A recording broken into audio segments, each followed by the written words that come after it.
আসসালামু আলাইকুম দর্শক। বেশ একটু আগেই প্রধান উপদেষ্টার প্রেস সেক্রেটারি শফিকুল আলম একটা প্রেস কনফারেন্স করেছেন। সেখানে বলেছেন ডিসেম্বরের মধ্যে নির্বাচনের প্রস্তুতি নেওয়ার নির্দেশ প্রধান উপদেষ্টার। এটা দুইটা দিক আছে, এটা ভালো। ডিসেম্বরের মধ্যে প্রস্তুতি নেওয়া মানে হচ্ছে যাতে ফেব্রুয়ারির মধ্যে নির্বাচনটা হয়, এটা আশাবাদী একটা ঘোষণা। কিন্তু এই প্রেস কনফারেন্সের এই ঘোষণা, এই কথাটা কি আসলে প্রেস সেক্রেটারি করার কথা নাকি প্রধান নির্বাচন কমিশনার? এটা হলো একটা বড় প্রশ্ন, মানুষ ধাক্কা খাবে যে এই ঘোষণা, নির্বাচনটা একেবারেই নির্বাচন কমিশনের ব্যাপার, এটা কোনোভাবেই নির্বাহী বিভাগের না বা প্রধান উপদেষ্টার ব্যাপার না। প্রধান উপদেষ্টা বলতে পারে যে এই সময়ের মধ্যে কিন্তু বাকি প্রস্তুতি কিভাবে, এখানে যেভাবে প্রস্তুতির কথা বলা হচ্ছে সবকিছুই মনে হচ্ছে শফিকুল আলম প্রধান নির্বাচন কমিশনার অথবা নির্বাচন কমিশনার সেভাবেই তিনি বলছেন। এইগুলি কিন্তু মনে রাখা দরকার যে আমার অনেকগুলো ক্ষমতা আছে, সেই ক্ষমতাগুলো আমি যদি এককভাবে ব্যবহার করতে থাকি তাহলে কিন্তু সেই আগের মতন অবস্থা হবে। ওই যে শেখ হাসিনা যখন মনে করবেন তখন নির্বাচন দেবেন কি দেবেন না সবকিছু শেখ হাসিনার উপর। আমরা তো এটার বিকেন্দ্রীকরণ চাই, আমরা চাই যে সবগুলো প্রতিষ্ঠান তার মতন করে অ্যাক্ট করুক। তো সেটা তো সূচনা যদি এই অন্তর্বর্তী সরকারের সময় না হয় তাহলে আমরা কি দৃষ্টান্ত রেখে যাবো? এটা একটা সমালোচনা। তবে মানে মূল থিমটা ভালো, এটা তিনি বলেছেন, সেটা ভালো করেছেন। কারণ গতকালকে দেখছিলাম যখন প্রধান নির্বাচন কমিশনার বলছিলেন যে নির্বাচন কবে হবে সেটা আমি নিজেও জানি না, তখন একটা হতাশার কথা যে তিনি নিজেও জানেন না।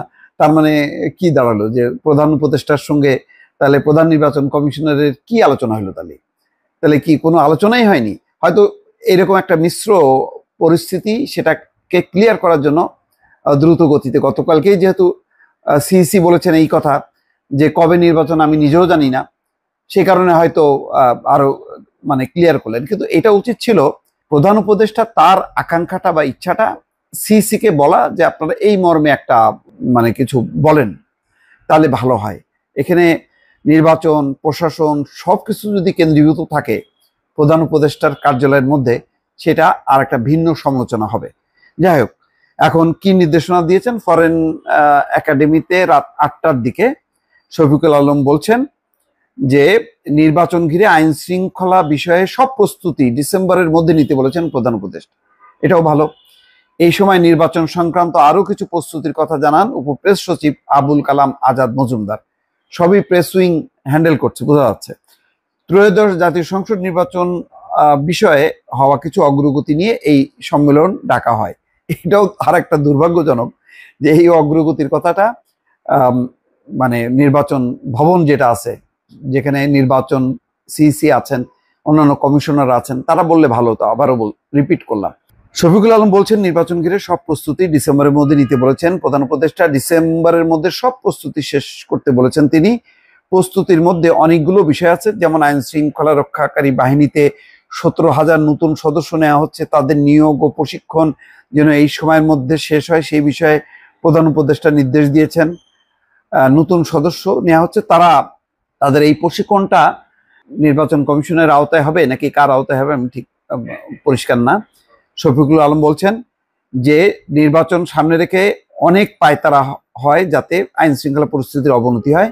প্রধান উপদেষ্টা নির্দেশ দিয়েছেন আইন শৃঙ্খলা রক্ষাকারী বাহিনী যাতে নির্বাচন সামনে রেখে আগামী মাসগুলোয় কঠোরভাবে আইন প্রয়োগ করে। যাক, সবই ভালো, কিন্তু অনেকটা ওই নির্বাচন কমিশনের অফিস থেকে ব্রিফিং হলে যেমন হয় তেমনটা মনে হলো, এটা একটা ভিন্ন অফিস থেকে হলো আর কি। এটাই যা, বাকিগুলি সব ঠিক আছে। এখন আসলে মানে খুব এনশিওর করতে হবে ডিসেম্বরের দ্বিতীয় সপ্তাহে না প্রথম সপ্তাহে। এখন যদি কিন্তু অনেকগুলো বিষয় সামনে রেখে যদি কথাগুলো বলা হয় তাহলে কিন্তু মানুষ আশ্বস্ত হবে না, ওই সন্দেহ থাকবে, গুঞ্জন থাকবে এবং একটা ধূম্রজাল তৈরি হতে থাকবে। দর্শক ভালো থাকবেন, আল্লাহ হাফেজ।